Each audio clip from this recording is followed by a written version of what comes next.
All right, everybody, this week we are working on words with the OU and OW pattern, and those patterns are going to make the ow sound this week. So we're going to go through the words, we're going to say them, and then we're going to chop them out. Here we go.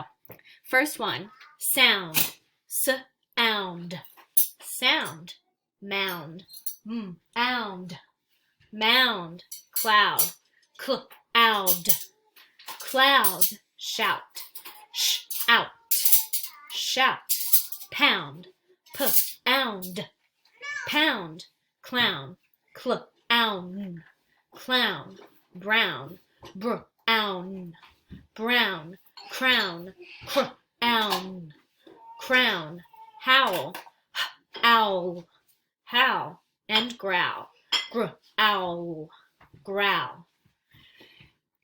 Take a look at the list of words and look for all of the OUs or OWs in them. Then you're going to go on to your Connect Ed, and you have been assigned 2 activities, a blending activity and a sort the words worksheet page.